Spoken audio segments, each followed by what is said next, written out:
कृपा मज केली सत्य गुरुराय कृपा मज केली परिणाही घडली सेवा काही सापडविले वाटे जाता गंगा स्नाना मस्तकी तो जाना ठेविला कर भोजना मागती तुप पावशेर भोजना मागती तुप पावशेर पडिला विसर स्वप्ना माझी काय कडे उपजला अंतराय म्हणून या काय त्वरा झाली राघव चैतन्य केशव चैतन्य राघव चैतन्य केशव चैतन्य सांगितले खून मालिकेची बाबाजी आपुले सांगितले नाम मंत्र दिला राम कृष्ण हरी सापडविले वाटे जाता गंगा स्नाना मस्तकी तो जाना ठेविला कर माघ शुद्ध दशमी पाहुणे गुरुवार केला अंगीकार तुका म्हणे सापडविले वाटे जाता गंगा स्नाना मस्तकी तो जाना ठेविला कर पांडुरंगा करो प्रथम नमन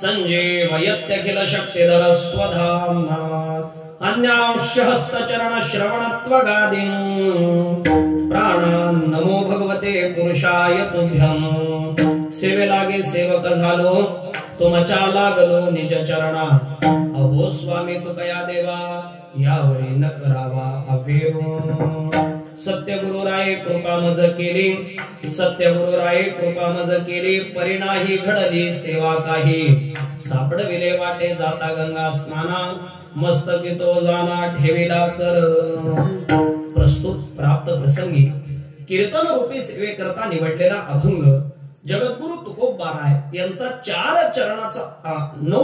चरणाचा असून या अभंगातून जगद्गुरु तुकोबा राय आपली गुरु परंपरा आपल्या समोर विशद करतायत विठ्ठल विठ्ठल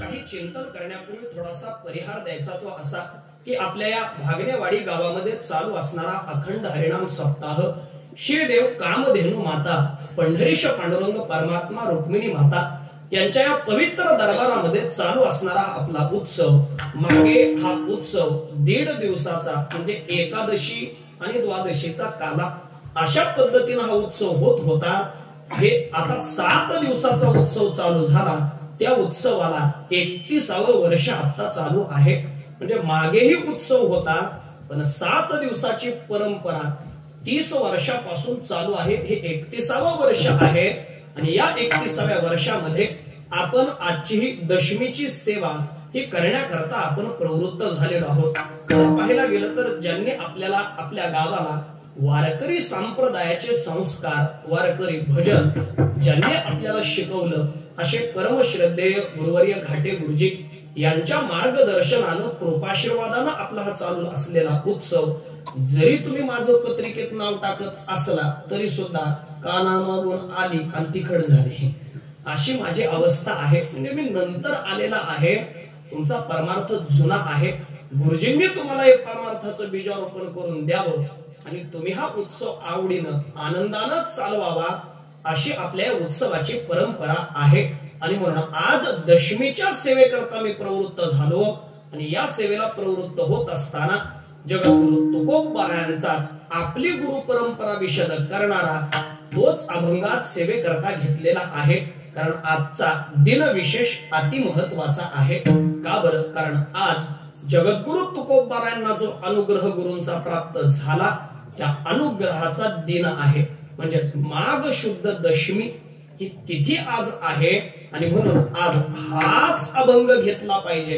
असा वारकरी संप्रदायाचा दंडक आहे आणि आमचे गुरुवर्य कोरेकर बाबा आज आळंदीमध्ये याच अभंगावर कीर्तन करतात जोग महाराजांचा उत्सव आज आळंदीत चालू आहे आणि 6:30 ते 8:30 या वेळेत गुरुवर्य पुरेकर बाबांचं याच अभंगावर कीर्तन होतं. त्याला कित्येक वर्ष झाली बघा.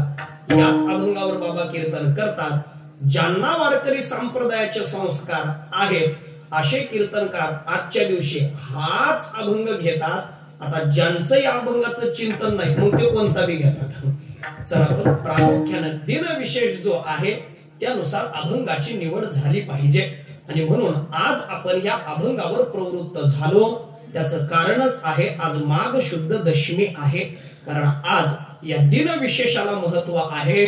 मी सकाळी कथेतही बोलून गेलो. एक वेळ भगवान परमात्म्याची प्राप्ती झाली नाही तरी चालेल पण गुरु भेटले पाहिजेत. गुरु भेटले की अनायासे भगवान परमात्मा भेटतो असा पारमार्थिक क्षेत्रातला नियम आहे आणि म्हणून आपल्याला गुरूंची कृपा म्हणजे गुरूंचा अनुग्रह होणं हे अति महत्वाचं असतं. आणि आजच्या दिवशी जगद्गुरु तुकोबारांना गुरु कृपा झाली तो दिवस आजचा आहे आणि म्हणून या अभंगाकडे आपण प्रवृत्त झालेलो आहोत. विठ्ठल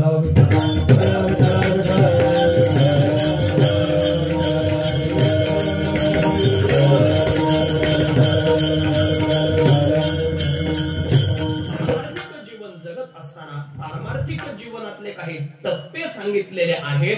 पारमार्थिक जीवनामध्ये पहिला टप्पा पाहिजे तो म्हणजे आपल्यावर आत्मकृपा झाली पाहिजे. पहिले आत्मकृपा महत्वाची आहे. आत्मकृपेच्या नंतर शास्त्र कृपा झाली पाहिजे आणि शास्त्र कृपेच्या नंतर मग गुरु कृपा आपल्यावर झाली पाहिजे आणि मग देव कृपा झाली पाहिजे. अशा 4 टप्प्यात आपला परमार्थ असला पाहिजे. अगोदर आपल्यावर आपलीच कृपा व्हावी लागते. त्याला आत्मकृपा असं म्हटलं गेलेलं आहे. पण बऱ्याच लोकांचं असं आहे त्यांच्यावर आत्मकृपा व्हायला तयार नाही बघा. बरेच लोक म्हणतात आमची खूप इच्छा आहे पण शेजाऱ्यामुळे आमचं काही होत नाही.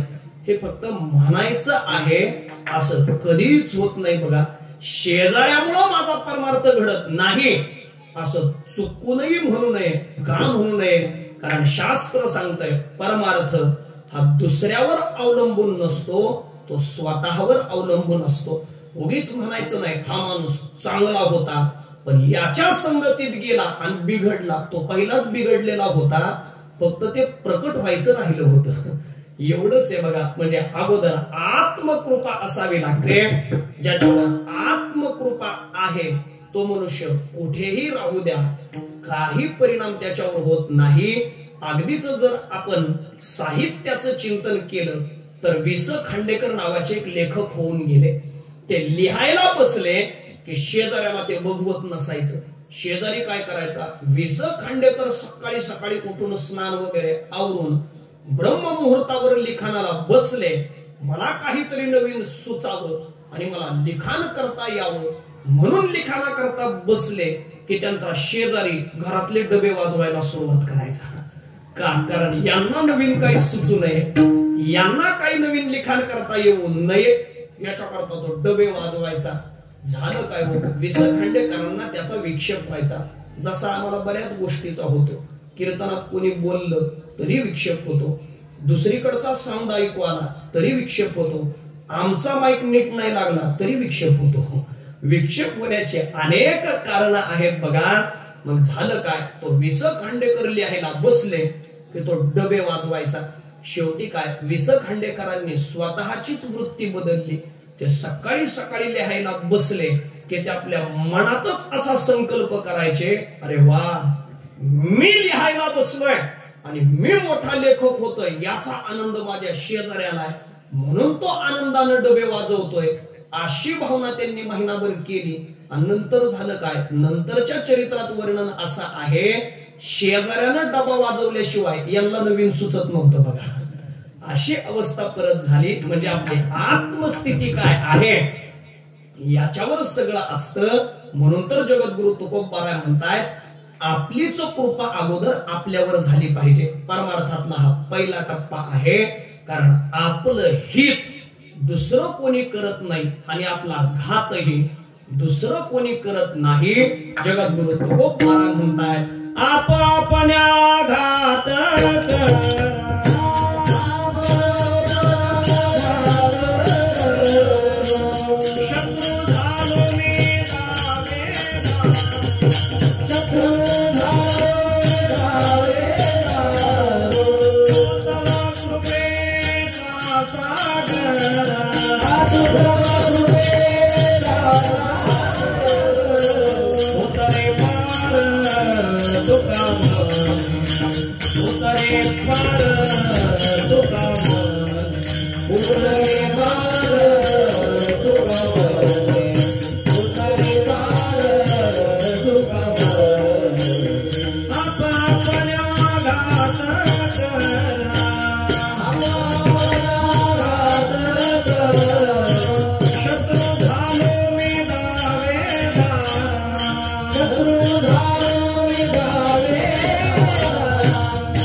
शत्रु झालो मी दावेदार तू तव कृपेचा सागर उतरी पार तुका म्हणे.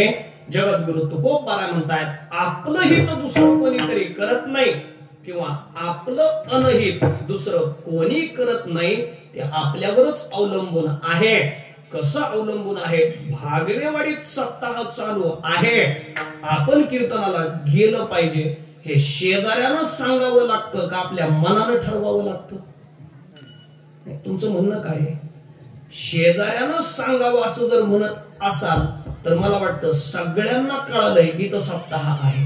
पण अजूनही जर कोणी आले नसतील तर समजून चला आत्मकृपा कमी पडते. त्यांचं मन त्यांना सांगत नाही आपण गेलं पाहिजे. म्हणजे मला सांगायचं काय, पारमार्थिक क्षेत्रामध्ये पहिल्यांदा आत्मकृपा व्हावी लागते. बरीच माणसं बरेच संकल्प करतात बघा. बरीच माणसं म्हणतात या वर्षी ना नक्की वारीला जाणार बघा. वारी जवळ आली की मग म्हणतात नाही हो शेतातलं काम आलंय जमत नाही, पोरीची शाळा आहे जमत नाही. अहो सगळं जमतं, अगोदर केलं पाहिजे. म्हणून आपल्याकडं मराठीत म्हणे बघा, केल्यानं होत आहे रे पण आधी केलं तर पाहिजे. करण्याकरता प्रवृत्त व्हा. आपोआप होतं. कसं होतं? आम्ही नर्मदा परिक्रमा करण्याकरता गेलो. ज्या वेळेला आता ते पहिल्या दिवसाचं वैराग्य बी तितकंच तीव्र असतं बघा. नर्मदेच्या किनाऱ्यावरूनच आम्ही रस्ता पकडला. रोडही होता पण आम्ही संकल्प केला नर्मदा मैया सोडून दुसरीकडून जायचं नाही. मग आम्ही त्या नर्मदेच्या किनाऱ्यातूनच म्हणजे पात्रातून प्रवास चालू केला. आणि तेव्हा कळालं पुस्तकात नर्मदेचे गोटे म्हणतात ती काय भानगड आहे. नर्मदेमध्ये असे गोटे आणि त्या दगडांवर चालून चालून पहिल्याच दिवशी पाय दुखायला लागले. आणि सॅक पाठीवर आपलं सगळं अंथरून पांघरून सगळे कपडे अडकवलेले ते सॅक काढून ठेवली तरी सुद्धा मनानेच असं व्हायचं, ते हलतंय की काय अजून असं वाटायचं. मी आमच्या मित्रांना म्हटलं पहिल्याच दिवसाची ही अवस्था आहे, 4 महिने जायचे कधी? त्यांनी गोड उत्तर दिलं पहिला दिवस गेलाय मग 4 महिने बी जातील. चला याला म्हणायचंय अगोदर प्रवृत्त तरी व्हा. आपोआप ते कार्य पुढे जाणार आहे. पण प्रवृत्तीच झाली नाही तर कार्य पूर्ण कसं होणार आहे? म्हणून अगोदर आत्मकृपा झाली पाहिजे. आत्मकृपा झाल्याच्या नंतर शास्त्र कृपा झाली पाहिजे. शास्त्र कृपा म्हणजे काय? शास्त्र जे बोलतं त्यानुसार वागण्याची आपली प्रवृत्ती झाली पाहिजे. हे महत्वाचं आहे. बऱ्याच लोकांवर शास्त्राची कृपा होत नाही बघा. शास्त्र कळतं तरी शास्त्राप्रमाणे वागण्याची भूमिका होत नाही. स्वतः भगवान परमात्मा बोलतायत तस्मात् शास्त्रम प्रमाणन्ते कार्याकार्य व्यवस्थितो ज्ञात्वा शास्त्र विधानोक्तम कर्म कर्तुम ह्यार्हसि.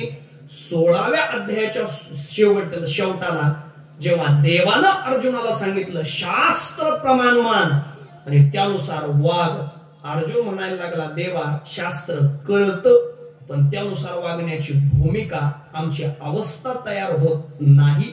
महाभारताचं चिंतन करा. दुर्योधनाला देवानं सांगितलं, दुर्योधना, अरे का म्हणून तू असा वाईट वागतोस? अरे तुला कळत नाही का हे वागणं वाईट आहे? तेव्हा दुर्योधनानं उत्तर दिलेलं आहे, जानामि धर्म्यम. देवा मी धर्म जाणतो, जानामि अधर्म्यम. मी अधर्म काय हेही जाणतो, धर्म काय हेही जाणतो. पण दुर्योधन सांगतो तरी माझी धर्मात प्रवृत्ती होत नाही आणि अधर्म मला सोडवत नाही. म्हणजे शास्त्र कळतंय पण त्यानुसार वागण्याची भूमिका होत नाही. शास्त्रानं आपल्याला सांगून दिलं, सत्यम ब्रूयात, नेहमी खरं बोला. कोण बोलतय सांगा? कोणी बोलत नाही. उलट खोटं बोलण्याकरताच मोबाईल खिशात आलेला आहे. ते जास्त खोटं बोलायला लावणारा तर पहिला मोबाईल आहे बघा. माणसाला विचारू ना कुठे कुठे म्हणल्यानंतर तो असतो कोंड्यात आणि सांगतो चिपळून. ते खोटं बोलण्याकरता पहिला कारण मोबाईल आहे बघा. चला मला सांगायचं काय, आपण खोटं बोलू नये हे शास्त्रानं सांगितलं. मान्य कोणाला आहे? शास्त्र बोलतंय सुरा मा पिबे, शास्त्र बोलतंय दारू पिऊ नका. कोण राहतंय तेवढं सांगा. आणि दारू कोण कोण पित नाही हे बघायचं असेल तर 31 डिसेंबर बघा. कशाला दुसरं काही बघता? सुरा मा पिबेत अभक्षयम, मा भक्षयत, मांसाहार करू नका, दारू पिऊ नका हे शास्त्रानं सांगितलंय. हे माहिती कोणाला नाही? सगळ्यांना माहिती आहे. पण तरी सुद्धा त्याची सोडायची प्रवृत्ती होत नाही. याला म्हणायचं आहे शास्त्र कृपा होत नाही. आपल्यावर शास्त्र कृपाही होत नाही. तिसरी कृपा आहे गुरु कृपा. आपल्यावर गुरु कृपा सुद्धा झाली पाहिजे. जर गुरु कृपा आपल्यावर झाली नाही तर माणसाचं जीवन अपूर्ण आहे बघा. कसं अपूर्ण आहे? गुरूंची कृपा झाली तर माणसाचं जीवन पूर्ण अवस्थेला प्राप्त होतं. ज्ञानोबा बोलतायत, श्री गुरु सारे का असता पाठे राखा, श्री गुरु सारे का असता पाठे राखा, श्री गुरु सारे का असता पाठे राखा, श्री गुरु सारे का असता पाठे राखा. इतरांचा लेखा कोण करे, इतरांचा लेखा कोण करे, श्री गुरु सारे का असता पाठे राखा, श्री गुरु सारे का असता पाठे राखा. इतरांचा लेखा कोण करे, इतरांचा लेखा कोण करे, श्री गुरु सारे का असता पाठे राखा, श्री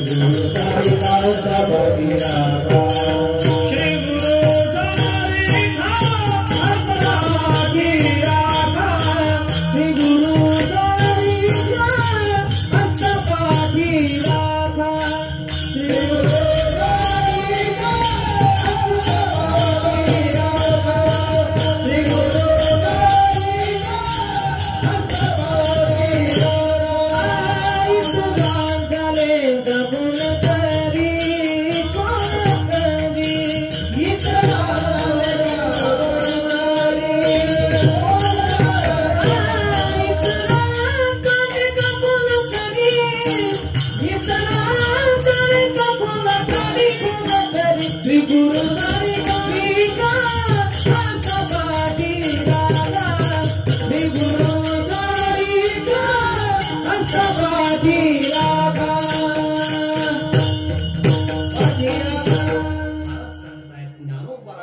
श्री गुरु सारे का असता पाठी राखा, इतरांचा लेखा कोण करी. ज्ञानोबा सांगतात श्री गुरूंची कृपा व्हावी लागते.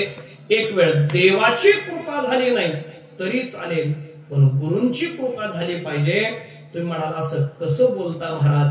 त्याच्याकरता मी पुरावा तुम्हाला देऊ शकतो नामदेवरायांच्या जीवन चरित्रातला. मी सकाळी ओझरता कथेमध्ये सांगून गेलो. नामदेवरायांना भगवान परमात्म्याचं दर्शन होतं. देव नामदेवरायांच्या हातून नैवेद्य खात होता. पण ऐका, जोपर्यंत संतांची कृपा होत नाही तोपर्यंत नामदेवराय कच्चे ठरले. कसे कच्चे ठरले? एकदा संतांचं संमेलन भरलं म्हणून नामदेवरायांना देवानं त्या संमेलनाकरता पाठवलं. नामदेवराय ते संमेलनामध्ये गेले. सगळे संत एकत्र आले आणि मग संत महात्मे एकत्र आल्याच्या नंतर आता त्यांच्यामध्ये तत्वचिंतनाची देवाणघेवाण चालू झाली.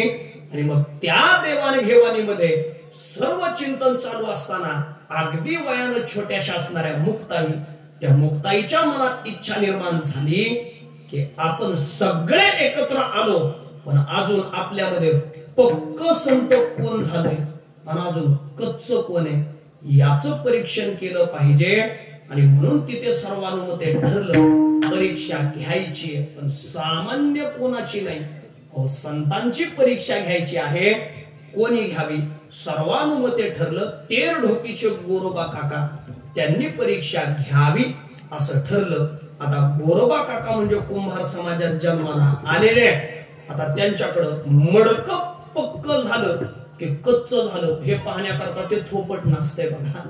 ते थोपट नाच मडक्यावर मारतात. आता गोरोबा काका ते थोपटनं घेऊनच बसले. एका संतांनी यावं, पायावर डोकं ठेवावं, आणि गोरोबा काकांनी वरून डोक्यात थोपटणं. गणेश महाराज एवढ्या जोरात नको, संतांना मारायचंय हो, दुसऱ्या कोणाला मारायचं असतं ना, संतांना मारायचं मग ते जरा हळू मारू बर का. ऐका, ज्या वेळेला एखाद्या संतांनी यावं, पायावर डोकं ठेवावं आणि गोरोबा काकांनी थोपटणं, आता बरं वाटलं बघा. संतांना मारायचंय हो, डोक्यात थोपटणं मारावं आणि सांगावं हे पक्के आहेत, हे कच्चे आहेत असं चालू झालं. एका संतांनी यावं, नेमका नंबर आला नामदेवरायांचा. आता गुरुवर्य कुरेकर बाबांच्या भाषेत त्यावेळेला नामदेवरायांनी नुकतीच चप्पी केलेली होती, नुकताच टक्कल केलेला होता. नामदेवराय आले आणि पायावर डोकं ठेवलं, गोरोबा काकांनी डोक्यात थोपटणं मारलं. गोरोबा काका म्हटले नामा कच्चा आहे. आता जेव्हा गोरोबा काका असं म्हटले, नामदेवरायांना इतकं वाईट वाटलं. नामदेवराय थेट त्या सभेतून उठले, धावत पळत पांडुरंगाच्या रावळात गेले आणि देवाला म्हणायला लागले, देवा, अरे संतांचं संमेलन भरलं म्हटलास म्हणून मला त्या संमेलनाला पाठवलंस. अरे पण मारणारे कुठं संत असतात काय? संत कोणाला म्हणावं? संतांनी हवेत असा हात करावा, सोन्याची चैन काढावी, एखाद्याच्या ओटीत नारळ घालावा, तिला मुलगा व्हावा, एखाद्याच्या शेतात उभा राहून म्हणावं इथंच बोर घे आणि त्याला पाणी लागावं. त्यांना काय म्हणायचं? संत होय. असल्या लय लोकांना आपण संत म्हणतो, ते जातात तुरुंगात, आपण वस्तू बोंबलत. चला, मला सांगायचं काय, संतत्व काय वेगळं आहे बघा. ऐका, नामदेवराय म्हणतात, देवा, अरे त्यांनी मला मारलं, पण मारल्याचं दुःख नाही रे देवा. अरे बाबा, मला त्यांनी कच्च ठरवलं. अरे जपी तपी योगी संन्याशी यांच्या ध्यानात तू येत नाही, तो माझ्या हातून तू नैवेद्य खातोस, माझ्या हातून दूध पितोस, आणि तरी या संतांनी मला कच्च ठरवलं. हे वाक्य ऐकल्याबरोबर भगवान परमात्मा हसला. हसल्याबरोबर नामदेवराय म्हणतात, अरे देवा हसतो काय, मला कच्च ठरवलं. हे ऐकल्याबरोबर नामदेवरायांना भगवान परमात्मा म्हणतो, नामा खरंच तू कच्चा आहेस, खरंच तू कच्चा आहेस. हे वाक्य ऐकल्याबरोबर इतका राग नामदेवरायांना आला, कारण अख्खं गाव बावळट म्हटलं तरी पोराला काही वाटत नाही, पण आईनं जरा बोलू द्या लगेच भांडायला उठतं. मला बोलते, आई बोललेली सहन करत नाही बघा. तसं आता देव बोलतोय, नामदेवरायांना ते सहन झालं नाही. नामदेवराय थेट देवाच्या मंदिरातून उठले आणि देवाला म्हणायला लागले, देवा, अरे तू मला कच्चा म्हणतोस ना, मग ऐक, जोपर्यंत तू मला घ्यायला येणार नाही तोपर्यंत परत तुझ्या मंदिरात पाऊल टाकणार नाही. नामदेवरायांनी विणा घेतला, चिपळ्या घेतल्या, नामदेवरायांनी पंढरी सोडली, गोपाळपूरला विष्णू पदावर जाऊन बसले. तिथं जाऊन नामदेवराय देवाचं चिंतन करायला लागले, देवाचं भजन करायला लागले. ते म्हणाल, देवाचं भजन का केलं? याचं कारण आहे, नामदेवरायांना नक्की विश्वास होता की माझा भगवान परमात्मा मला घ्यायला येणार, याच्यात तीळ मात्रही शंका नाही. का बरं? कारण नामदेवरायांच्या गाथ्यात प्रमाण आहे, नामान जाता रावळासी देव येतसे घरासी. नामदेवरायांना जर कधी मंदिरात जायला जमलं नाही तर देवाला मंदिरात करमत नव्हतं, देव नामदेवरायांच्या घरी यायचा बघा. मला वाटतं ही भक्ती नामदेवरायांची आहे. आणि आपली भक्ती काय आहे? 250-300 किलोमीटर वरून आपण पंढरपूरला जातो, 2 2 3 3 तास रांगेत उभे राहतो आणि देवाच्या जवळ पाया पडण्याकरता त्याच्या गेलो की देव समोरच्या मेजरला सांगतो ढकल. तोच सांगतो ना, दुसरं कोण सांगणार आहे? म्हणजे 1 मिनिट सुद्धा देवापुढे आपल्याला उभा राहता येत नाही. ही आपली भक्ती आहे, नामदेवरायांची भक्ती आहे. जर नामदेवरायांना मंदिरात जाता आलं नाही तर स्वतः भगवान परमात्मा नामदेवरायांकडे यायचे. ही भक्ती नामदेवरायांची होती. नामदेवरायांना खात्री होती नक्की माझा भगवान परमात्मा मला घ्यायला येणार, हे नक्की माहिती होतं. म्हणून नामदेवराय भजन करत होते. पण झालं काय का, भगवान परमात्मा घ्यायला आलाच नाही. बघा देवानं काय केलं, देवानं एका घिसाड्याचं रूप धारण केलं आणि त्याचा तो परिवार घेऊनच तो तिथे आला.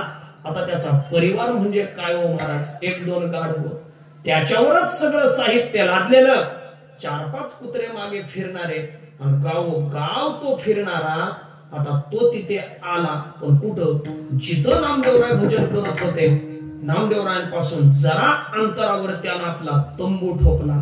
त्या तंबूच्या बाहेर ऐरण ठोकली, ऐरणीच्या बाजूला भाता लावला आणि तो भाता ओढण्याकरता त्या घिसाड्याची बायको बसली. म्हणजे कोण, बोला की, घिसाड्याची बायको, घिसाडी. डॉक्टरची बायको डॉक्टरीन, शिक्षकाची बायको मास्तरची बायको मास्तरीन, आणि महाराजाची बायको महाराज म्हणून नका. चला मला सांगायचं काय, ऐका, त्या घिसाड्याची बायको भाता ओढण्याकरता बसले आणि ते भाता ओढता ओढता गाणी गायला लागली. बघा मग ती गाणी गात होती, पण कशी गाणी गात होती, आमच्यासारखा गायला लागला तर अविनाश महाराज काळे 2चा स्वर. पण जर महिला गायला लागल्या तर त्यांचा स्वर काळे 2 नाही, काळे 4 मध्ये गातात. बघा आणि मग काळे 4चा स्वर तिनं लावला. ऐरणीच्या देवा तुला ठेनेगे वाहू दे, आभा लागत माया तुझी आम्हावरी राहू दे. राहू द्या असलं काही म्हणले नाही. बघा चला मला सांगायचं काय, ती गाणी गात होती, काम चालू होतं. बराच वेळ झाला. आता त्या घिसाड्याला भूक लागली होती, म्हणून त्यानं आपल्या बायकोला सांगितलं, अगं काहीतरी जेवण बनव, शिजव. असं म्हटल्याबरोबर त्याच्या बायकोनं आपल्या साहित्यातला एवढा मोठा हंडा काढला. ते म्हणाले, एवढा काय गाव जेवण घालायचंय का? गाव जेवण नाही, तेवढा अख्खा हंडा भरून जेवण त्या एकट्या घिसाड्याला लागत होतं. बघा कारण तो सामान्य नव्हता. निळोपाराय म्हणतायत, माझ्या मीपणाचा करुणे फराळ, उरले खावयासी बैसला सकळ, आईसा भुकाळू हा नंदाचा गोबळ. असा तो होता, त्याला भरपूर लागायचं. लगेच त्याच्या बायकोनं ते 2-3 दगड मांडले, त्याच्यावर तो हंडा ठेवला, खालून विस्तव लावला, त्या हंड्यात थोडं पाणी घातलं आणि आता या हंड्यामध्ये काय शिजवावं म्हणून ती आपलं साहित्य शोधायला लागली. गरिबी वाईट असते बघा, काही तिला मिळालं नाही. आणि मग मात्र तिनं आपल्या पतीला सांगितलं, शिजवण्याकरता काहीच नाही, काय शिजवावं? तिच्या पतीनं सांगितलं, काहीच नाही. काहीच नाही, बरं विकत आणावं तर पैसा नाही. मग आता काय शिजवावं? तो घिसाडे असा इकडं तिकडं बघायला लागला. भूक लागली आहे ना हो, इकडं तिकडं पाहायला लागला, काय शिजवावं काय शिजवावं. आणि असं पाहता पाहता त्याला त्यांचे ते फिरणारे 4-5 कुत्रे दिसले. लगेच बायकोला म्हटला, पकड कुत्रे, काप, टाक हंड्यामध्ये. महाराज तिने ते कुत्रे पकडले, कापले, हंड्यात टाकले. यानं विचारलं, भरला का हंडा? नाही म्हणे, अजून अर्धा नाही झाला. मग परत तो इकडं तिकडं पाहायला लागला, आता काय शिजवावं काय शिजवावं असं पाहता पाहता त्याला त्यांचं ते गाढव दिसलं. लगेच तो म्हटला, पकड गाढव, टाक हंड्यामध्ये. तिने गाढव पकडलं, कापलं, हंड्यात टाकलं. विचारलं, भरला का हंडा? नाही म्हणे, अजून थोडा रिकामा आहे. आणि मग तो घिसाडी परत इकडं तिकडं पाहायला लागला, आता काय शिजवावं काय शिजवावं. आणि असं पाहता पाहता त्या घिसाड्याला विनेकरी दिसले. म्हणजे विनेकरी म्हणजे तुम्ही नाही बरं का, नामदेवराय विना घेऊन बसलेले दिसले. तो घिसाडी म्हटला, धर धर विनेकरी म्हटल्याबरोबर नामदेवराय उठले धोत्राचा आचार केला, पळत नामदेवराय पांडुरंगाच्या मंदिरात देवाच्या समोर घामाघूम झालेले नामदेवराय, देवा अरे बाबा गोपाळपूरला मांसभक्षी राक्षस आले. म्हणजे नामदेवरायांना सांगायचंय राक्षसच मांस खातात, मला काही म्हणायचं नाही, तुम्ही मला घाला नाही तर तसेच मला काय घेणं देणं हे सांगा. पण नामदेवराय सांगतात देवाला, देवा मांसभक्षी राक्षस गोपाळपूरला आले. देवानं ती नामदेवरायांची अवस्था पाहिली. नामदेवरायांकडे पाहून परमात्मा हसला. नामदेवराय देवाला म्हणतात, अरे हसतो काय रे देवा दरवेळी, अरे मला मारायला उठले होते, कसा तरी जीव वाचवून आलोय. हे ऐकल्या बरोबर नामदेवरायांना देव म्हणतो, नामा अरे हसू नाही तर काय करू सांग. अरे बाबा तो घिसाडी दुसरा तिसरा कोणी नव्हता, तो मीच होतो. असं म्हटल्याबरोबर नामदेवरायांनी पहिल्या टाचावर केल्या आणि देवाचा गळा चेक केला. देवाला विचारलं, तुळशीची माळ काढली कधी तेवढं सांग, कारण कुत्रे शिजायला घातले होते ना. नामदेवरायांना देव म्हणतो, असं काही घडलं नाही नामा, ते मी तुला लिहिलेनं दाखवलं. अरे तो घिसाडी दुसरा तिसऱ्या कोणी नव्हता, तो मीच होतो. ती घिसाडी दुसरी तिसरी कोणी नव्हती, अरे ती रुक्मिणी होती. तो गाढव दुसरा तिसरा कोणी नव्हता, तो गरुड होता बाबा. आणि मग नामदेवरायांना विसोबा खेचरांकडे गुरुकृपा होण्याकरता पाठवलं. आणि जेव्हा विसोबा खेचरांनी नामदेवरायांना अनुग्रह दिला, त्यावेळेला नंतर माघारी आले तर नामदेवरायांच्या समोर परमात्मा कुत्र्याच्या रूपात येतो. नामदेवरायांच्या समोरची रोटी घेऊन धावतो तर नामदेवराय त्याच्या मागे तुपाची वाटी घेऊन लागतात. देवा कोरडं खाऊ नका, तूप लावून खा. हाती घेऊन या वाटी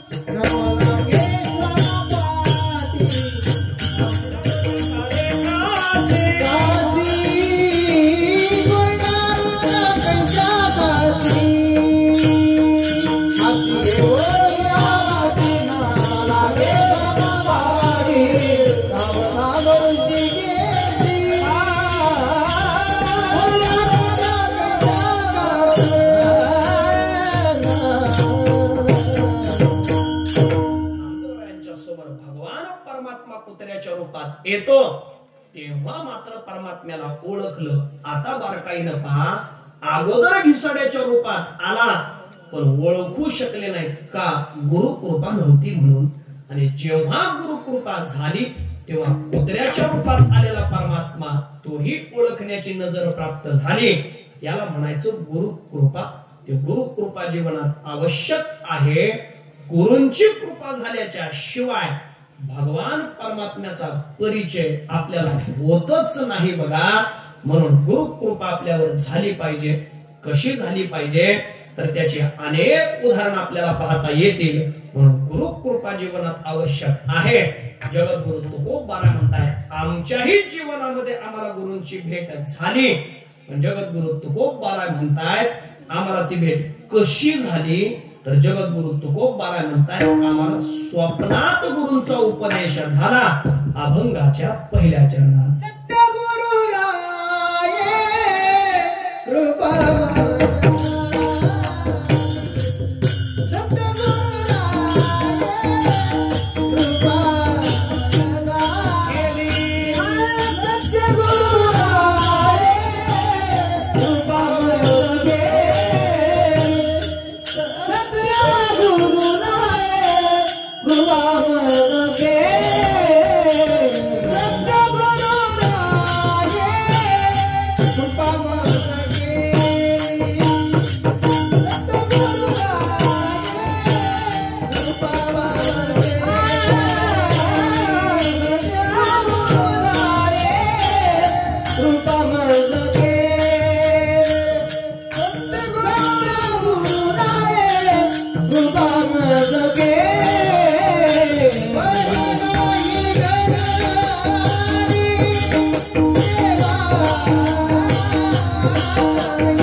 आणि या अभंगात इतके पाठभेद आहेत की त्याला प्रमाण नाही. अनेक ठिकाणी काही ग्रंथांमध्ये सद्गुरू राय असाही काही लोक पाठ घेतात, पण आमच्या भजनी मालिकेत तरी सत्य गुरु राय कृपा मज केली परिणाही घडली सेवा काही. जगद्गुरु तुकोबाराय म्हणतायत आमच्यावर गुरूंची कृपा झाली, पण महाराज म्हणतायत कोणतीही सेवा आम्हाला घडली नाही. गुरूंची सेवा अगोदर घडावी लागते, तेव्हा त्यांची कृपा प्राप्त होत असते. कशी कृपा प्राप्त होते? मला वाटतं नाथ संप्रदायामध्ये एक दृष्टांत आपल्याला सांगता येईल. जेव्हा मत्स्येंद्रनाथ आणि गोरक्षनाथ हे साधना करत होते, तेव्हा एके दिवशी गोरक्षनाथ मधोकरी मागण्याकरता गेले आणि मधोकरी मध्ये त्यांना वडा मिळाला. गुरूंना आणून तो वडा दिला. तो गुरूंनी वडा ग्रहण केला. मच्छिंद्रनाथांनी तो वडा खाल्ला आणि मच्छिंद्रनाथ म्हणायला लागले, गोरक्ष अरे काय छान वडा होता, मला हा वडा खूप आवडलाय. अरे कुठे मिळाला? त्यांनी सांगितलं गावात एका ठिकाणी ब्राह्मण भोजन होतं, तिथे तो वडा मला प्राप्त झाला. आता तो वडा मी खाण्याकरता आणलेला आहे, त्यांनी मला भिक्षेमध्ये दिला, मी तोच वडा तुम्हाला देण्याकरता आलो, तुम्हाला समर्पित मी केलेला आहे. त्या गुरूंनी सांगितलं मग गोरख एक कर, मला हा वडा आवडलाय, आणखी एखादा वडा जरा घेऊन येतो का? असं म्हटल्यानंतर ते गोरक्ष महाराज परत मदोकरी मागण्याकरता गेले. त्याच महिलेच्या दारात गेले आणि तिच्याकडे मदोकरी मागितली. आणि मदोकरीला आलेले गोरक्षनाथ पाहिले, ती वाढण्याकरता आली होती, पण आत्ताच मदोकरी घेऊन गेलेला परत साधू दारात दिसतो. तिनं त्याच्याकडे पाहिलं, ती रागावली, अरे किती वेळा येतोस रे, अरे आता तर तुला मदोकरी दिली होती. असं म्हटल्यावर त्यांनी गोरक्षनाथांनी नम्रपणानं सांगितलं, आणि ऐका, ही मदोकरी मी नेऊन माझ्या गुरूंना समर्पित केली, त्यांना तो तुमचा वडा खूप आवडला, आणि आणखीन एक वडा आणतो का म्हणून गुरुजींनी मला पाठवलेला आहे, द्या ना वडा द्या. म्हटल्यानंतर त्या माऊलीनं सांगितलं, अरे मी काय सगळे वडे तुला खायला केले काय? देणार नाही. देणार नाही म्हटल्यानंतर तो म्हणायला लागला, असं करू नका, माझ्या गुरुजींना तो वडा आवडलाय, द्या तो वडा. असं म्हटल्यानंतर ती म्हणायला लागली, अरे काय परत परत मागायला येतोस रे, अरे जर तुझ्या गुरूंना हा वडा खायचा असेल तर या वड्याच्या मोबदल्यात तू काहीतरी मला दे, तू काहीतरी दे. म्हटल्यानंतर गोरक्षनाथांनी सांगितलं, काय देऊ म्हणे सांगा, तुम्ही मागाल ते देऊ. त्याही माऊलीनं मागितलं म्हणे, एक कर, तुझा डोळा काढून मला दे, डोळा काढून मला दे. म्हटल्यानंतर त्या गोरक्षनाथांनी लगेच डोळ्यात असं बोट घातलं, डोळाच काढला. बघा, डोळा काढला, ते डोळाच द्यायला लागले, माई वडा दे. वडा घेतला. आता ती तर घाबरलीच, एका हातामध्ये डोळा आहे, एका हातामध्ये वडा घेतला, आणि तो वडा घेऊन गुरुजींच्या समोर म्हणजे मच्छिंद्रनाथांसमोर आले. गुरुजींनी पाहिलं, अरे काय ही तुझी अवस्था, का म्हणून डोळा काढलास? सगळी घटना गुरूंना सांगितली. तुमच्या करता वडा आणण्याकरता मी डोळा तिनं मागितला तर डोळा द्यायला लागलो. मच्छिंद्रनाथ म्हटले, काय गुरूंवर तुझी श्रद्धा आहे? एवढी श्रद्धा तुझी जर गुरूंवर असेल तर एक कर, आता डोळा माझ्याकडे दे. मच्छिंद्रनाथांनी डोळा घेतला आणि गोरक्षनाथांच्या डोळ्याला लावला आणि पूर्ववत गोरक्षनाथांचा डोळा केला. याला म्हणायचं गुरूंची श्रद्धा उपासना ही आपण अशी करावी, गुरूंची सेवा अशी करावी. कशी करावी? आमचे गुरुवर्य वैद्य बाबा सांगायचे, बरेच लोक गुरूंची सेवा करतात, पण कशी? बाबा सांगायचे, एखाद्या शिष्याला म्हटलं ना, अरे जातो का, त्या अमक्या अमक्या पाटलांकडून काम आहे तेवढं ते सांगून ये. सांगून ये म्हटलं की तो म्हणतो, त्यांच्या घरी कुत्रा असेल, अरे बाबा ते बांधलेलं असतंय, नाही पण आज सोडलेलंच असेल तर, अरे बाबा नाही सोडलेलं, पाटीलच घरी नसतील तर, अनेक प्रश्न तो निर्माण करतो बघा. आणि जर त्याला विचारलं ना, अरे अमक्या अमक्याच्या घरी पंगत आहे, जातो का, तो म्हणतो आज्ञा कशी मोडू, आणि तिकडं काम सांगितलं की म्हणतो चरण कसे सोडू.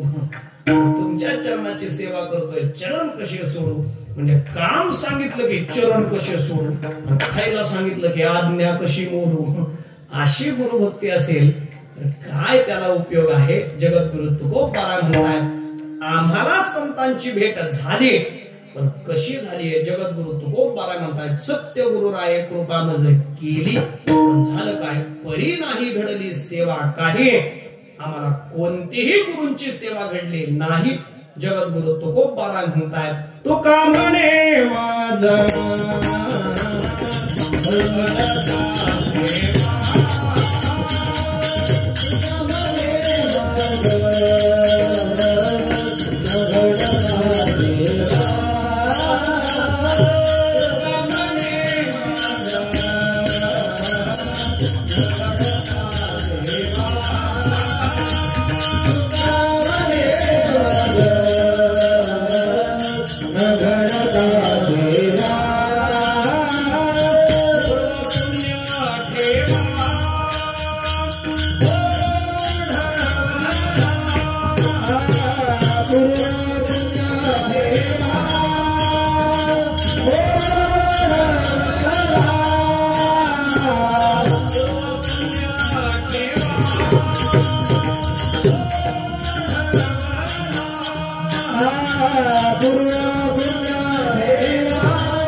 जगद्गुरु तुकोबाराय म्हणतायत गुरूंचा अनुग्रह आम्हाला प्राप्त झाला पण सेवा कोणतीही घडली नाही त्याचं कारण काय जगद्गुरु तुकोबारायांना जी गुरूंची भेट झाली जो अनुग्रह झाला तो स्वप्नात झालेला आहे जगद्गुरु तुकोबाराय म्हणतायत ऐका आम्हाला परी नाही घडली सेवा काही आम्हाला कोणतीही गुरूंची सेवा घडली नाही पण तरी गुरूंनी माझ्यावर कृपा केली आणि मी गुरूंकडे गेलो नाही गुरुच माझ्या स्वप्नात आले आपण होऊन त्यांनी मला भेट दिली म्हणून जगद्गुरु तुकोबाराय म्हणतायत त्यांनी मला सापडवलं अभंगाच्या दुसऱ्या सापडविले वाटे जाता गंगा स्नान सापडविले वाटे जाता गंगा स्नान सापडविले वाटे जाता गंगा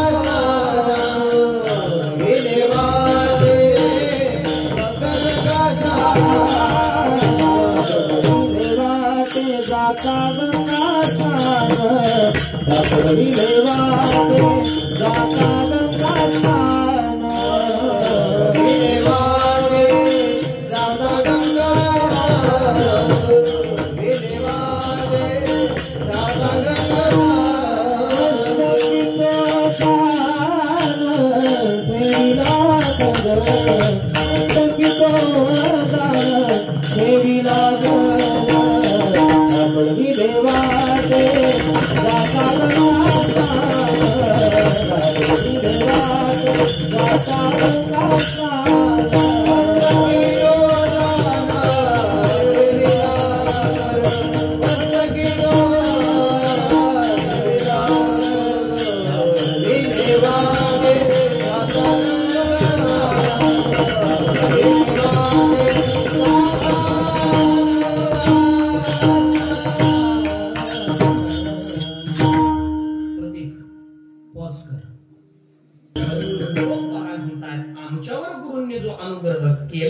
तो कसा केला? स्वप्नात येऊन आमच्यावर अनुग्रह केला. म्हणून जगद्गुरु तुकोबारायांचा शब्द आहे. बरीच लोक हरिपाठात म्हणतात बघा, सापडिले वाटे. सापडिले असा शब्द नाही, सापडविले. गुरूंनी आम्हाला सापडवलं, आम्हाला सेवा घडली नाही, पण तुकोबाराय म्हणताय त्याच गुरूंनी आम्हाला सापडवलं. आणि त्यांनी काय केलंय? त्यांनी स्वतः आमच्यावर कृपा केली. आम्ही गुरूंच्या शोधार्थ कुठे गेलो नाही, आम्हाला कुठे गुरूंच्या शोधार्थ जाण्याची गरज पडली नाही. त्यांनीच आम्हाला सापडवलं. पण केव्हा? जगद्गुरु तुकोबाराय म्हणतायत स्वप्न पडलं होतं. स्वप्नामध्ये मी गंगेच्या स्नानाला निघालेलो होतो आणि गंगेच्या स्नानाला जाताना माझे गुरुजी तिथं आले. त्यांनी मला सापडवलं, त्यांनी मला थांबवलं. सापडविले वाटे जाता गंगा स्नाना. आणि केलं काय? मस्तकी तो जाना ठेविला कर.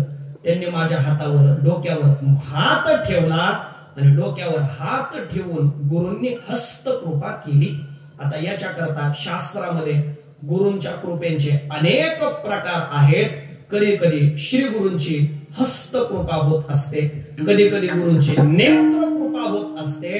गुरु कधी कधी शिष्याकडे केवळ नेत्रानं पाहतात तरी त्याचं कल्याण होतं, त्याला नेत्र कृपा असं म्हटलं गेलेलं आहे.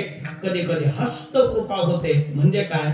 महाराज सांगतायत हात एखाद्याच्या डोक्यावर ठेवतात आणि त्याच्यावर हस्तकृपा करतात. ज्ञानोबा स्वतः सांगतात श्री गुरूंनी जर एखाद्याच्या डोक्यावरून हात फिरवला, ज्ञानोबा म्हणतात तो पद्म करू माथा पारुखे. मग होतं काय? तो जीवची परी तुके महेशेसी. होतं काय? तो सामान्य जीव असतो पण भगवान परमात्म्याच्या तुलनेला तो उतरेल. एवढं मोठं सामर्थ्य त्याला प्राप्त होतं. म्हणजे देवत्वाला त्याला प्राप्त करतात हस्तकृपेनं. जगद्गुरु तुकोबाराय म्हणतात आमच्या गुरूंनी आमच्यावर हस्तकृपा केली. आणि आता गुरूंनी जर अनुग्रह दिलेला आहे तर त्यांना काहीतरी गुरुदक्षिणा आपण दिली पाहिजे. हा आपल्याकडचा नियम आहे. म्हणून तर बघा, सर्वांना ती पुराणातली घटना माहिती आहे. एकलव्यानं द्रोणाचार्यांचा पुतळा तयार करावा आणि द्रोणाचार्यांचा पुतळा तयार करून गुरुजी असा बाण पकडू काय? यानच म्हणायचं आणि यानच म्हणायचं हो हो तसाच पकड. आता तो मातीचा पुतळा थोडीच बोलणार आहे, यानच सगळं बोलायचं. आपलंही यानच बोलायचं आणि गुरूंचं सुद्धा यानच बोलायचं. अशा पद्धतीनं त्या एकलव्यानं धनुर्विद्या ग्रहण केली. आणि ज्या वेळेला द्रोणाचार्यांना हे कळालं तेव्हा द्रोणाचार्य म्हणतायत मला गुरुदक्षिणा दे. यानं विचारावं काय गुरुदक्षिणा देऊ? गुरूंनी सांगितलं तुझा अंगठाच दे. कोणताही विचार न करता लगेच अंगठा काढून गुरुजींना दिला. याला म्हणायचं गुरुवरची श्रद्धा. त्यानं अंगठा गुरुजींना काढून दिला. तसं तुकोबाराय म्हणतात गुरूंनी अनुग्रह केला तर काहीतरी गुरूंना आपण गुरुदक्षिणा दिली पाहिजे. जगद्गुरु तुकोबाराय आपल्या गुरूंना म्हणताय गुरुजी तुम्ही माझ्यावर जर अनुग्रह केलाय तर मी तुम्हाला गुरुदक्षिणेच्या रूपामध्ये काय देऊ? हे अगोदर शिष्यानं विचारायचं असतं. गुरुने अगोदर सांगायचं नाही, शिष्यानं गुरूंना विचारायचं काय देऊ. आणि मग गुरुजींनी सांगायचं आपल्या इच्छेला जे असेल ते सांगायचं. आणि गुरुजी जर सांगत नसतील तर शिष्यानं मग आपल्या मनानं द्यायचं असतं. असा नियम आहे. मग गुरुजींना विचारलं काय देऊ, काय गुरुदक्षिणा देऊ असं विचारल्याबरोबर त्या गुरूंनी गुरुदक्षिणेच्या रूपामध्ये काय मागितलं तेच महाराज अभंगाच्या 3ऱ्या चरणात सांगतात.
विचारलं की आता मी तुम्हाला गुरुदक्षिणा म्हणून काय देऊ, तर गुरूंनी आमच्याकडे मागणी केली. ती मागणी काय आहे? भोजना मागती तुप पावशेर. त्यांनी पावशेर तुपाची मागणी केली. आता अनेक जुन्या कीर्तनकारांनी त्याचं वर्णन असं केलेलं आहे, महाराजांकडे गुरुदक्षिणा म्हणून पावशेर तुपच फक्त का मागितलं? याचं उत्तर आहे का, दुसरं काही देण्याची परिस्थितीच नव्हती ना. महाराजांची परिस्थिती कशी होती? जाऊ पुढती भिके कुत्री घर राखी, ती अशी अवस्था महाराजांची. काही संसारामध्ये महाराजांकडे नव्हतं बघा. जगद्गुरु तुकोबाराय म्हणतायत, भगवान परमात्मा आमच्याकडे पाहुणा म्हणून आला तर त्याला खाऊ घालण्याकरता आमच्याकडे काही नव्हतं. महाराज म्हणतायत आम्ही केलं काय? दरदरीत पाण्या माझी रांधलेल्या कन्या. जगद्गुरु तुकोबाराय म्हणतायत पाणी भरपूर घेतलं आणि त्याच्यामध्ये साध्या कन्या आम्ही रांधल्या. आणि त्या कन्या कशा होत्या? पाणी जास्त आणि कन्या उगी नावाला बघा, अशा कन्या होत्या. त्या कन्या कशा होत्या? आमचे गुरुवर्य बाबा सांगतात कन्यांचे 3 प्रकार. कोणते प्रकार? एक कन्या आहेत श्री कन्या, दुसऱ्या जय कन्या आणि तिसऱ्या जय जय कन्या. श्री कन्या म्हणजे काय? ताटात वाढल्या की जिथं वाढल्या तिथंच राहतात. त्याच्यामध्ये काजू बदाम मनुके असं असतं, त्याला म्हणायचं श्री कन्या. ताटात वाढल्यानंतर लगेच ताटाच्या आकाराच्या होतात, त्याला म्हणायचं जय कन्या, म्हणजे त्या जरा पातळ असतात. आणि अशा काही कन्या असतात की त्या कन्या सगळ्या पंक्तीत वाढायच्या नाही. आमचे बाबा म्हणतात पहिल्या पात्रावर वाढल्या की त्या पळतच शेवट जातात. अशा पातळ ज्या आहेत त्याला म्हणायचं जय जय कन्या. अशा कन्या काय हो महाराजांच्या कन्या. तशा कन्या देवाला दिल्या. मुख शुद्धी तुळशी दळ, तू का म्हणे मी दुर्बळ. काय अवस्था महाराजांची. महाराजांची परिस्थिती अशी होती. गुरूंना हे सगळं माहिती होतं. म्हणून आता काय द्यावं, काय आता यांना गुरुदक्षिणा म्हणून मागावं. म्हणून गुरूंनी काय मागितलं? भोजना मागती तूप पावशेर. फक्त पावशेर तूप मागितलं. महाराज सांगतायत भोजना मागती तूप पावशेर, पडिला विसर स्वप्ना माझी. पण झालं काय? आम्हाला विसर पडला का? कारण जगद्गुरु तुकोबाराय म्हणतात काय कळे उपजला अंतराय, म्हणून या काय त्वरा झाली. जगद्गुरु तुकोबाराय म्हणतात आम्हाला ते स्वप्नात विसर पडला आणि मी आणायला गेलो कोणाकडं? घरात आवलीकडं. जिजाऊ आई साहेबांकडे ते तूप मागण्याकरता मी गेलो. तूप मी घरातून नेतोय हे पाहिल्या बरोबर आऊसाहेब तर धावूनच आल्या बघा. अगोदरच घरात काही नाही, तूप न्यायला आला, भांडायला लागल्या. आणि ते भांडणं पाहिल्या बरोबर काय कळे उपजला अंतराय, म्हणून या काय त्वरा झाली. गुरुजींनी तुपाची वाटच पाहिली नाही. गुरुजींनी आपला रस्ताच पकडला म्हणे. कारण या दोघांचं जर भांडण चालू झालंय तर आता आपण कुठं थांबता. कारण गुरूंनाही माहिती होतं आवली काय रागाची आहे. आपल्यापर्यंत तिचा राग यायचा म्हणून ते थांबले नाही. त्यांनी निघून जाणं स्वीकारलं. म्हणजे समोरचं वातावरण पाहून माणसानं ठरवलं पाहिजे आपण कसं वागायचं. हे माणसानं वातावरणावरून लक्षात घेतलं पाहिजे. एखादा माणूस जर आपल्याकडे रागानं पाहत असेल, आपल्याकडे लक्ष देत नसेल, समजून चालायचं याचं आपलं पटायचं दिसत नाही. हे माणसानं वातावरणावरून ओळखायचं असतं. पण काय काय माणसं अशी आहेत महाराज, अहो त्यांना बोललं तरी जात नाही बघा. अशी माणसं आहेत. जुने कीर्तनकार दृष्टांत सांगायचे. कोणी एक पाहुणा घरी आला, आल्याबरोबर तो पाहुणा असा आला तो आला आणि निवांत राहिला. आता माणसानं राहावं किती दिवस हो. पाहुण्याकडे गेलोय मी म्हणतो एखादा दिवस राहिला बास आहे ना, 2 दिवस राहिला बास आहे ना. मी म्हणतो लयच पाहुणा जर जीवातला असला तर 5 दिवस राहील. याच्या पलीकडे किती राहील हो. पाहुण्याच्या घरी किती राहू. पण याला ते पटलंच नाही. निवांत राहत होता बघा. सगळं आयतं मिळत होतं. राहून राहून किती राहावं. 8 दिवस झाले. गावातला सप्ताही संपला तरी पाहुणा जायचं नाव घेईना. पाहुणा राहिलाच होता बघा. मग मात्र आता ते पती पत्नी दोघंही वैतागले. ते म्हणायला लागले काय पाहुणा 8 दिवस झालं येऊन राहिला, जायचं नाव घेत नाही, हा गेला पाहिजे. मग काय करायचं? त्यांच्या डोक्यामध्ये एक योजना आली. त्यांच्या डोक्यात काय योजना आली? तो पती म्हटला एक कर, आता तू काय करायचं? आज भाजीत मीठच घालायचं नाही. मग मी काय करेल, मी जेवायला बसलो की मी तुझ्यावर रागवेल. भाजीत मीठ घातलं नाही, कळतं की नाही तुला, एवढ्या दिवस झाले अजून स्वयंपाक जमत नाही, असं मी तुला म्हणेल आणि मी तुला मारायला धावेल.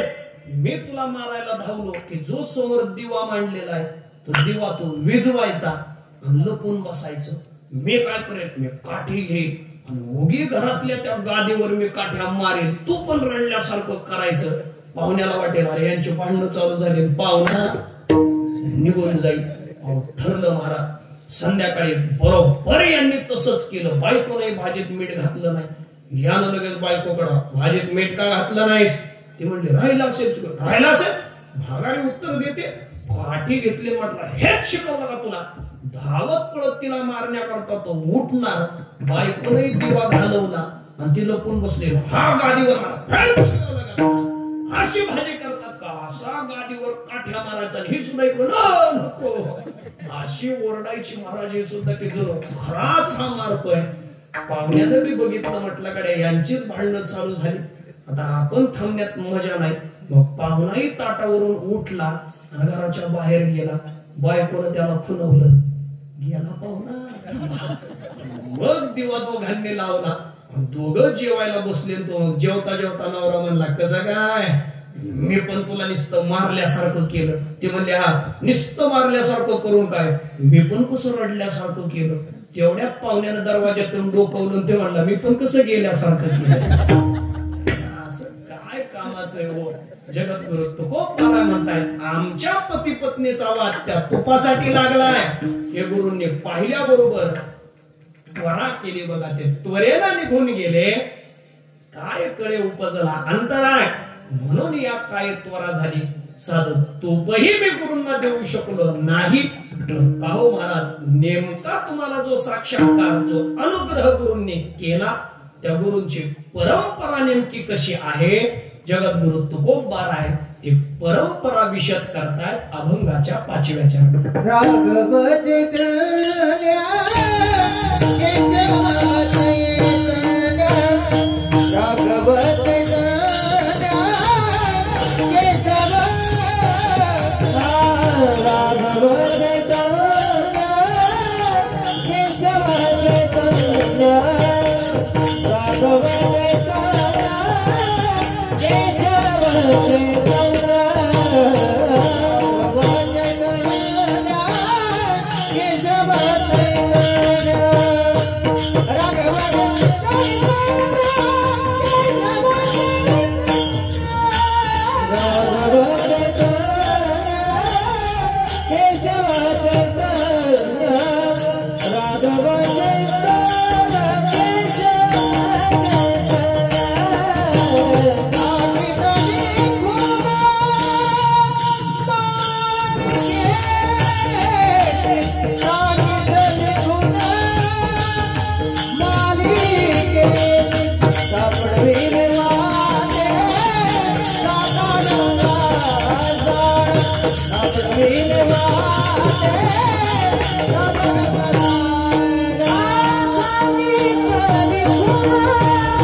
त्या गुरूंनी त्यांची परंपरा मला सांगितली. राघव चैतन्य केशव चैतन्य सांगितली खून मालिकेची ही परंपरा त्यांनी मला सांगितली. की गुरु परंपरा कशी आहे मी सकाळी कथेत बोलून गेलो. जशी ज्ञानोबर आपली गुरु परंपरा सांगतात. आदिनाथ गुरु सकळ सिद्धांचा मचिंद्र तयाचा मुख्य शिष्य. मचिंद्राने बोध गोरक्षासी केला. मग गोरक्ष ओळला गहिनी प्रती. गहिनी प्रसादे निवृत्ती दातार आणि ज्ञानदेवा सार चोजविले. अशी जशी आमची गुरु परंपरा ज्ञानोबराय सांगतात तसं जगद्गुरु तुकोबाराय म्हणतात आमची परंपरा कशी आहे. मुख्य महाविष्णू चैतन्याचे मूळ संप्रदाय फळ येथनिया. भगवान विष्णू हे चैतन्य संप्रदायाचे मूळ आहेत. आणि मग ती परंपरा आमच्यापर्यंत आली. कशी आली? राघव चैतन्य होते. त्या राघव चैतन्यांनी केशव चैतन्यांना उपदेश केला. केशव चैतन्यांनी तोच उपदेश बाबाजी चैतन्यांना केला. आता चरित्रात त्याच्यातही वाद आहे बघा, पण तुमच्या डोक्यातले वाद घालून मी काय उगाच तुमच्या डोक्याची मंडई करत नाही बघा. चरित्रात वाद काय आहे? काही लोकांचं म्हणणं आहे राघव चैतन्य त्यांनी अनुग्रहित केलं केशव चैतन्यांना, आणि केशव चैतन्य यांनाच बाबाजी असंही म्हणायचे, म्हणून त्या केशव चैतन्यांनीच तुकोबारायांना अनुग्रह दिला, असं एका चरित्रात वर्णन आहे. आणि एका चरित्रात वर्णन असं आहे राघव चैतन्यांनी केशव चैतन्यांना, केशव चैतन्य वेगळे आहेत आणि बाबाजी चैतन्य वेगळे आहेत, असं काहींचं म्हणणं आहे. काहींचं म्हणणं एकच आहे. पण चला, आपल्याला अभंगाचं जर चिंतन करायचं ठरलं, राघव चैतन्यांनी तोच चैतन्य संप्रदायाचा अनुग्रह बाबाजी चैतन्यांना दिला, आणि बाबाजी चैतन्यांनी जगद्गुरु तुकोबारायांना अनुग्रहित केलं. महाराज म्हणतायत बाबाजी आपुले सांगितले नाम, त्यांनी त्यांचं नाव सांगितलं बाबाजी चैतन्य, आणि अनुग्रह मला दिला, मला मंत्र दिला. तो कोणता मंत्र दिला? महाराज सांगतायत रामकृष्ण हरी हाच मंत्र आम्हाला दिला. तसं जर बघायला आपण गेलो तर चैतन्य संप्रदायाचा मंत्र आहे ओम नमो नारायणाय. अष्टाक्षरी मंत्र त्यांचा आहे. पण महाराज म्हणतात तो मंत्र मला न देता मला रामकृष्ण हरी हाच आवडीचा मंत्र सांगितला. आवडीचा मंत्र सांगितला सोपा, हा सोपा मंत्र मला दिला, कारण रामकृष्ण हरी हाच आपला वारकरी संप्रदायाचा मंत्र आहे. बरीच लोक बघा अनुग्रह देतात, पण ते कसे देतात? मग त्या खोलीत दोघांनीच जायचं, डोक्यावर पांघरून घ्यायचं. शिष्य आणि गुरु हेच त्या डोक्यावर पांघरुणात असतात, आणि शिष्याच्या कानात तो मंत्र सांगायचा, आणि शिष्याला सांगायचं. कोणाला सांगू? का बरं? काय होतंय सांगितल्यानं? पण ते सांगतात सांगू नको. आता जी त्यांची परंपरा असेल ती. पण महाराज म्हणतात आमचा मंत्र तसा नाही. आमचा मंत्र कानातही नाही, आणि आमचा मंत्र कोणाला सांगू नको असा बी नाही. उघडा मंत्र जाणा रामकृष्ण म्हणा, हाच आमचा उघडा मंत्र आहे. जगद्गुरु तुकोबाराय म्हणतायत बाबाजी आपले सांगितले नाम, मंत्र दिला रामकृष्ण हरी, हाच मंत्र मला दिला. आणि तो नेमका कधी दिला? जगद्गुरु तुकोबाराय त्या काळाचं वर्णन अभंगाच्या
केला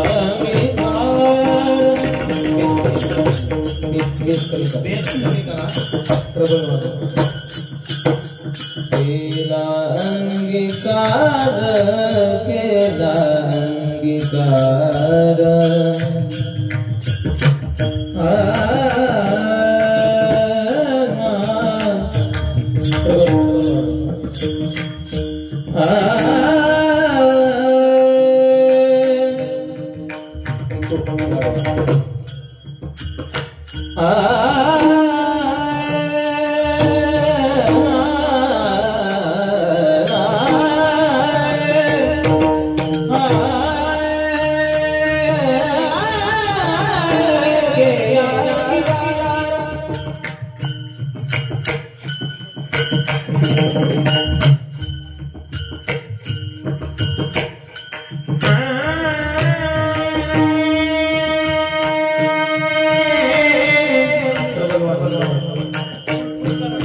शिट्टी मारू देऊ नका ट्रबल द्या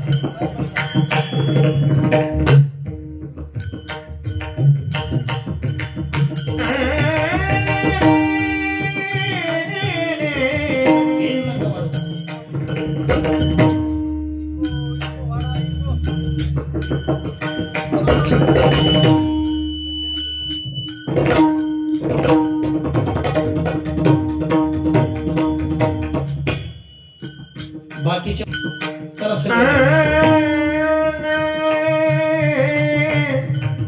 केला अंगीकार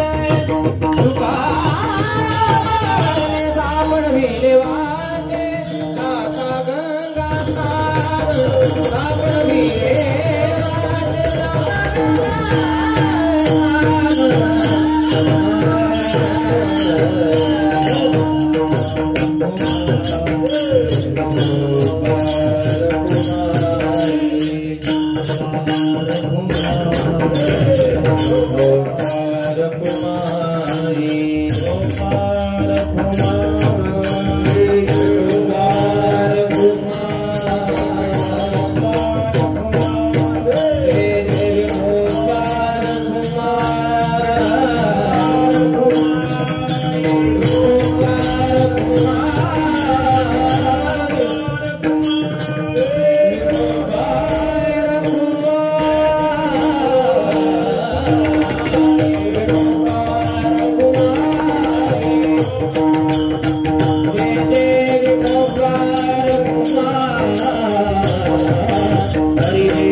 Hare